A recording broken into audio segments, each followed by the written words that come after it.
Hey everyone, welcome back to the channel. Today we're building a text component that actually stays in sync with your design system.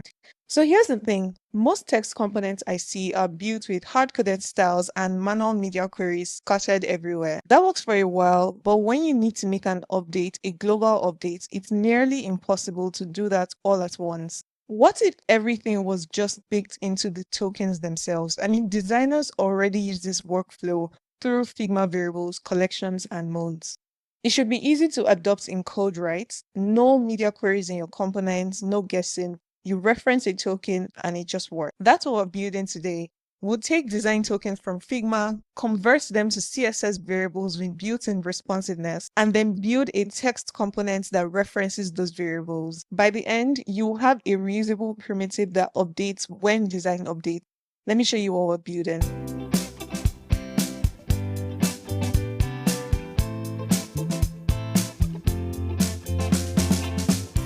All right, let's build this thing.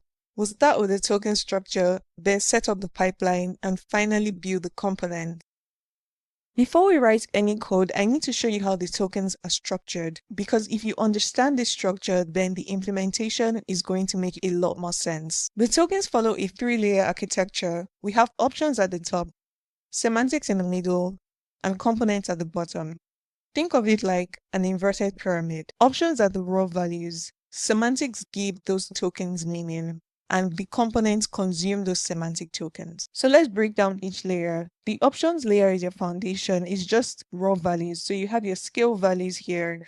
You have the 1px, 2px, 4px, 8px, and so on outlined here. And you have your color palette, including every shade and color that you might use in this design system. These are just reference values with no semantic meaning yet. They just establish what is available. The next is the semantic layer. This is when things start to get interesting. This layer assigns meaning to these raw values, and for me, they are split into two sections. We have the S base or semantic base. This holds tokens that only need one mode. So in this design system, that's the font weight and the color. We are not using themes in this example, so the color stays consistent. There's no light mode or dark mode. So that belongs here in semantic base. And then we have semantic responsive. And for us, this is where responsiveness lives. This collection contains tokens that need multiple modes, and that's specifically the font size and the line heights. And since we're building responsiveness into the tokens, this layer has mobile and desktop modes for each token size. So we've got extra small, small, medium, large, XL, 2XL, and 3XL, and each has a value for mobile and desktop. And this works across font size and line height. This is the key part. The responsiveness is baked into the token itself. So when we reference these tokens in our component, we don't need to write media queries. The token already contains both the mobile and desktop values. Component tokens reference the semantic values. So for font size and line height, we are only referencing the S responsive tokens, which already contains both the mobile and desktop sizes. This layered approach is not always necessary, but if you're focused on building on the component level, then it may help keep things organized. So if you need to adjust a font size, for example, you do that on the semantic layer, and every component that references that gets adjusted also. Okay, now let's get these tokens into code. As you've seen, my token starts as Figma variables, but what I like to do when I need to get it into code is export them using the Token Studio plugin. So I just have the plugin open here. And if you want to follow along but skip this step, you can grab my already exported tokens from the link in the description section. So I'm very quickly going to export my tokens from Figma using the Token Studio plugin. And what I'm going to do is create a new empty file. I will delete this pre-filled file and go to styles and variable and import variables. This shows me all the variables in my Figma collections, and I'm going to convert them to numbers because I want them to be in pixels, and click import. And these are all my variables.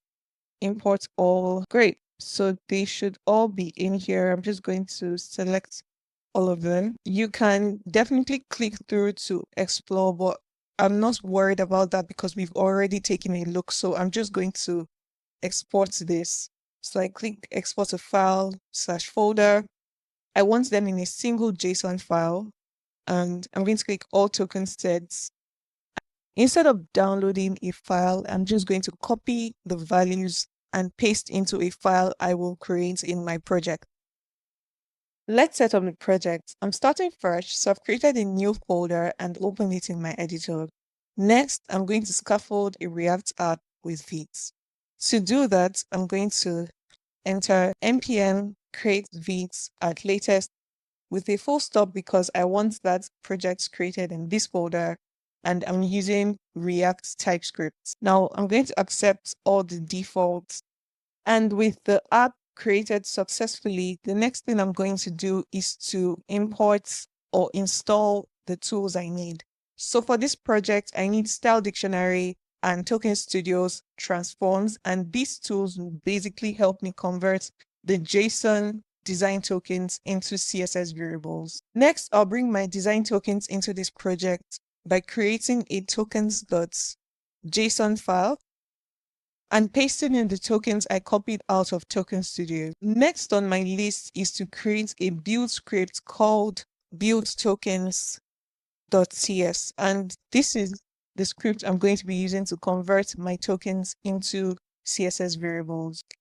Now, this is a pretty long script for some reasons, and like everything else, you can get the link to this in the description section. Because of my unique use case and the way I set up my tokens, I had to do a bit of formatting to the tokens before finally converting them into variables. So you can look through this function yourself, but I'm going to just walk you through it very quickly. The first thing that's happening here is that I'm giving the tokens under font weight the right type. So in Figma, there are only a few types you can assign to design tokens, and one of them is text.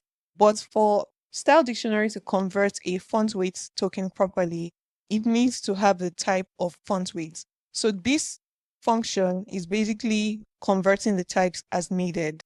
We then go on to do a bunch of merges based on the structure of our variables or design tokens. And then we specify things like what kind of casing. So we're using kebab case and set up the variable names.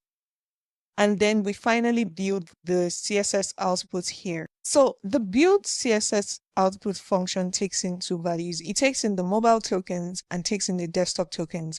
Then it builds a map of text token keys to their values for both. Then it generates the CSS. So the mobile values go into the root selector, which happens here.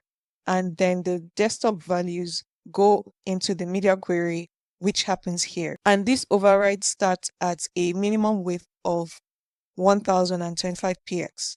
So when this script runs, it outputs a tokens.css file with all our variables. Mobile variables first, then desktop overrides. Let's run it. In my terminal, I'm going to type npx csx build tokens.cs, and if everything works as expected, I should see a tokens.css file in my source folder. Perfect. Look at this. We have all our variables. We have the font sizes, we have the font weights, the line heights, the colors, and we have the override right here. And this is exactly what we need. Now we need to make these tokens available to our app. So I'm going to import them in the main.tsx file by doing import tokens.css. Good, so the tokens are ready, and the next thing we're going to do is to set up Storybook so we can preview our components as we build it. To set up Storybook, I'm going to enter npm create Storybook at latest. It's going to accept all the default onboarding options.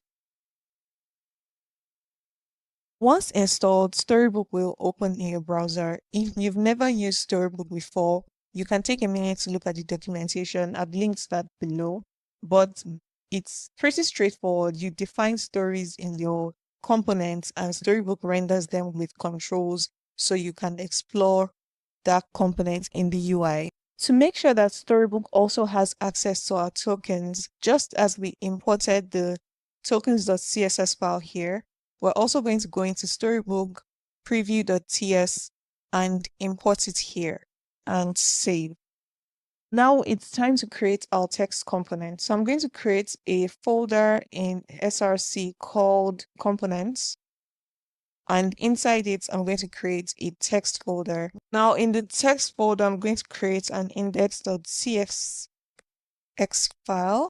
So what I'm going to do here is I'll set up the components, then I'll explain what we're doing here. So I'm going to set up the text components and it's going to return the components children. So for now, it's going to take in two props. One is as we're going to take in components just with a default of key and then taking children.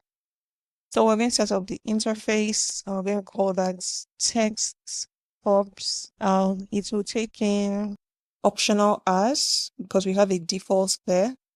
Let's do React element type for now, but I'm going to change that later. And we're also going to do the children, which is also optional for now. Let's do React node. So I'm going to assign this to text props and we're going to export this. Okay, so what's happening here is that this component is accepting two props.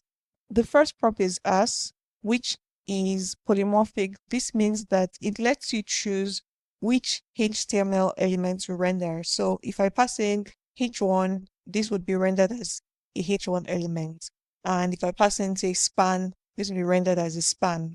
And the second, obviously, is the children prop, which is the content of the component. However, because I want to be a bit more strict with how the text component can be used, I'm actually going to define what type of element it can be used for. So I'm going to paste in this type of text element and it just has a list, P span strong, M label, and the different headings. And I'm going to change this to text elements. So this is a bit more strict. You know, you can't just use this text element for text components for any element. What you have in your list should be dependent on your team's needs. So the next thing I'm going to do is create a story for this component. So we can see this in Storybook. So in the same text folder, I'm going to create a new file and call it text.stories.cs. And I'm just going to paste this config. We're going to see this under the components folder and with the name of text. The text is going to be centered and the default story is just going to have a text of hello world. One more thing, when I pasted this tokens.css file, obviously this wasn't going to work because the path was wrong. So I'm just going to fix this by going into SRC, which is the right folder, and this should work. So we're back in Storybook, and as you can see, there's a new folder called components. And if you click it, you can see our text elements. And we also have the props children and as. So if I say hello world and I add some extra exclamation marks that reflects, and we can also change the element type. So I can click the M or I can click H1. And as you can see, changing the element type changes the styling in some way, which brings us to the next thing we need to talk about. Before we add styles, let's talk about semantics. In my experience building products, tightly coupling the styling and semantics of text elements, especially heading elements, is really a good idea. Many design systems will set up the H1 to be larger than the H2, which is larger than the H3, and so on. But in a real-world use case, a section heading may be smaller than its subheadings. The only time size must align with semantic order is when you need to visualize the order. For example, if you're building a Markdown to HTML tool. Otherwise, you will build a rigid system that your developers will have to override manually. So before we start adding token-based styles, the first thing we're going to do is reset all the default CSS. And I've been using the same tool for that for years. It's the CSS Reset by Eric Meyer. So I'm just going to copy this and we'll be using it in our projects. So what I'm going to do is that I'm going to come to app.css, empty out all the default styling and paste the CSS resets. And I don't need this index.css file, and it has a bunch of stuff going on there. So I'm just going to delete it and make sure I remove it from the main.csx file. I will also import the app.css file in my Storybook preview file because it needs to reference those changes as well. The first token we need to add is the font family. And since this project uses one font family, I'm going to set that globally.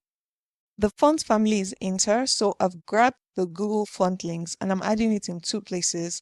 The first is the index.html file for this project. I'm just going to paste that in here. And the second place is a Storybook preview head file that I will be creating now.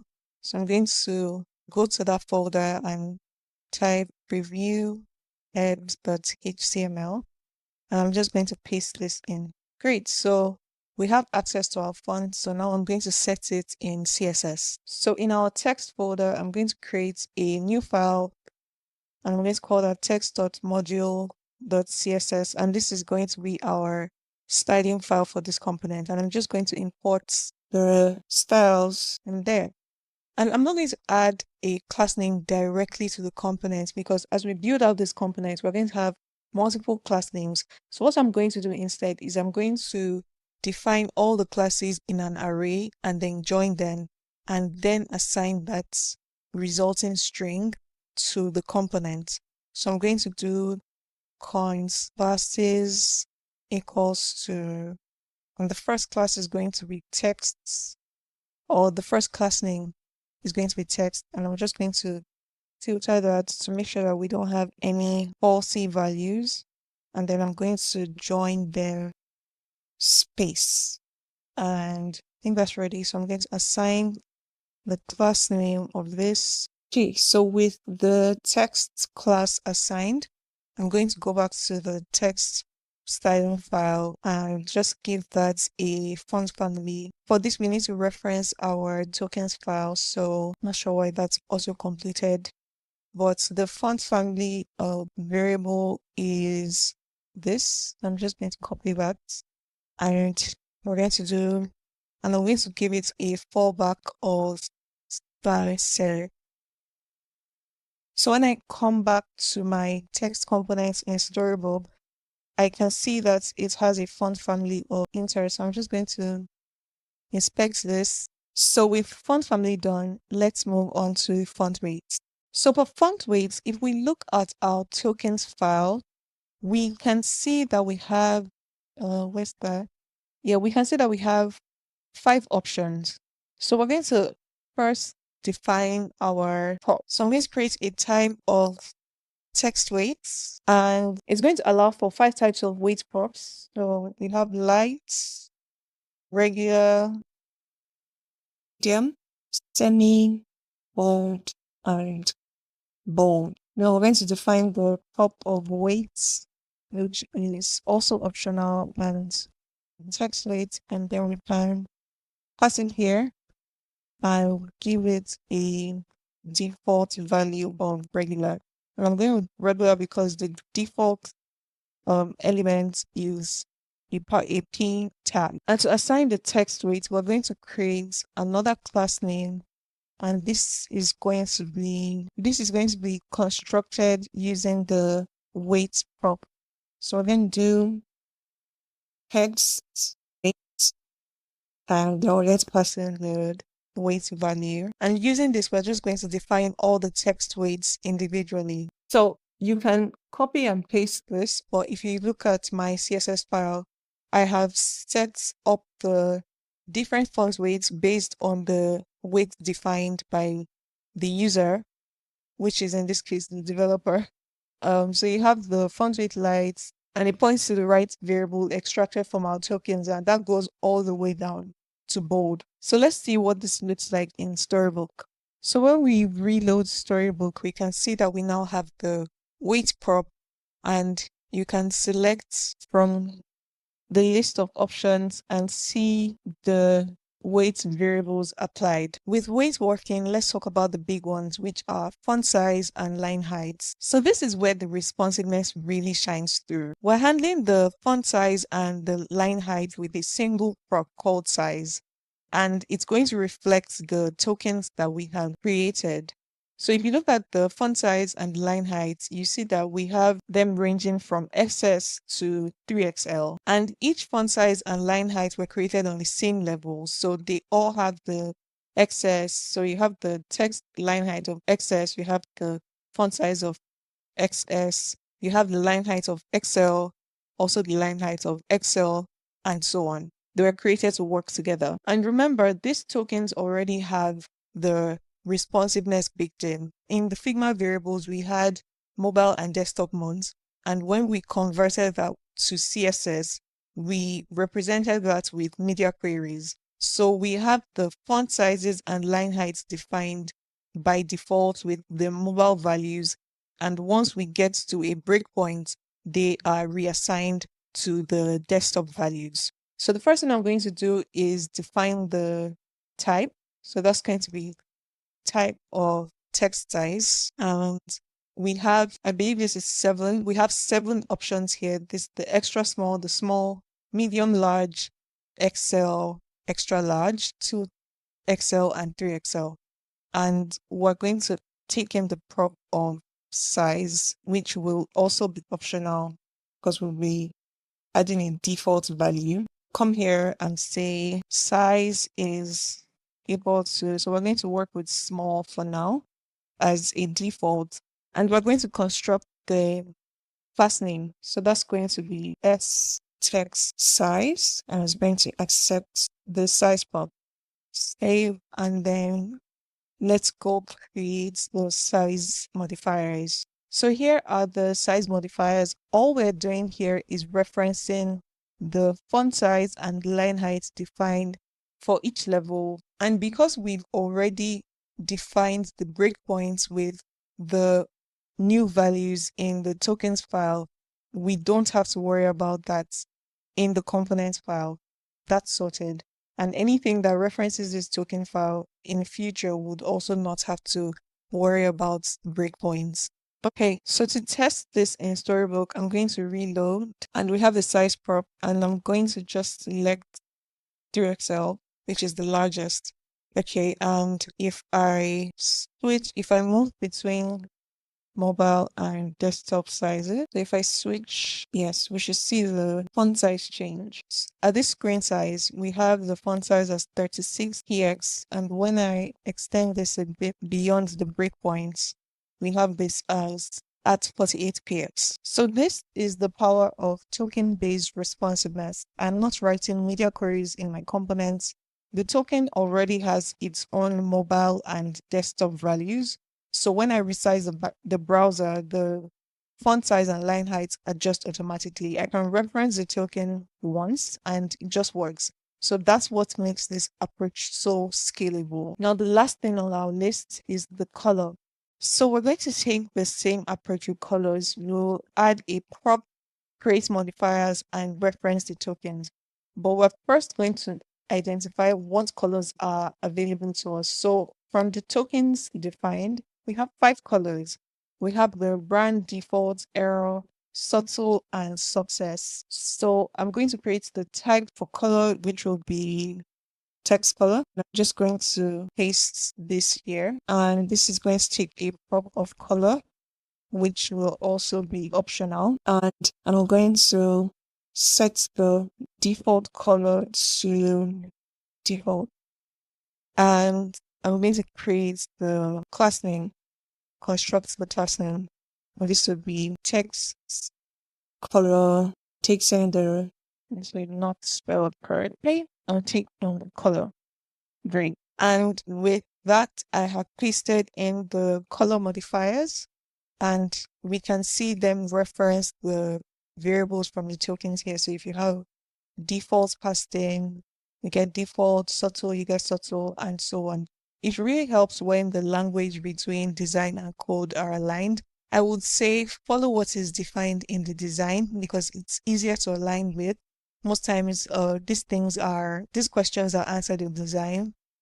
Questions like what do we call this are answered in design before they even make their way to code. So if you stay aligned with design, it's clearer to understand what references what. So with our color modifiers defined, let's go to Storybook and test this. So I've reloaded Storybook, and as we can see, there is a color control here. So it's default. This is confusing. It's on default by default, but we can switch to brands to see that this is a different color. Can switch to error and success, and that works. So this text component should be able to accept any standard HTML attributes, things like on click, area label, data attributes, whatever.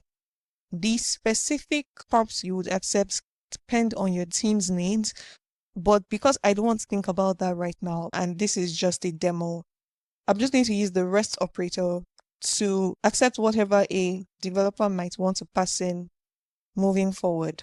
And I will just take that in as a prop and spread it here. So whatever is passed in, if it's a valid HTML attribute, should work. So to close out this video, I have expanded a bit on the stories defined. So first of all, I changed my text.stories.ts file to a tsx file so that I can define elements inside of it. And I have a few stories here. I have the defaults with some updated copy. By the way, you can find this file in the description section, in the GitHub link in the description section, so you don't have to copy this. So I have the default story, I have a heading story, I have a weight scale that just maps through all the weights defined. I also have a size ramp that also maps through the sizes defined, and also the same thing with a color story. So I'm going to show us what that looks like. So with a setup like this, it's pretty easy for the developers using your components to get a very good idea of what is available without trying to read the codes. So we have the component here and they can play around with it. They also have the default. What does this look like without any changes? The heading, and obviously they can click show code to see all the code examples. And the list of weights available here, we have the light, regular, medium, semi-bold, and bold, as well as the sizes available, and then the colors available. All right, so that is how you build a responsive text component with design tokens. Let's go over what we covered. We set up a 3-layer token architecture: options, semantics, and components. We built a pipeline that converts our design tokens from Figma into CSS variables with built-in mobile styles and desktop overrides. Then we created a text component that references those tokens and gets responsiveness for free. This approach is more likely to scale.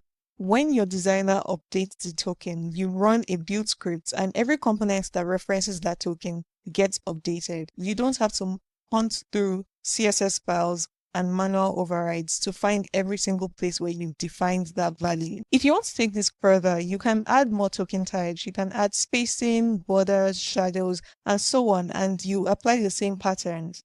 You can also set up a CI pipeline that regenerates the CSS variables every time the tokens are changed. I actually have a video that shows you how you can publish your design tokens as an npm package that can be referenced by any app you're building and used to make design decisions. So the possibilities are endless once you have a good foundation. All the code shown in this video is available. Just check the link in the description section. Thank you so much for watching. If you liked this video, please remember to give it a thumbs up and subscribe if you want to see more videos on how design and development work together. See you in the next one.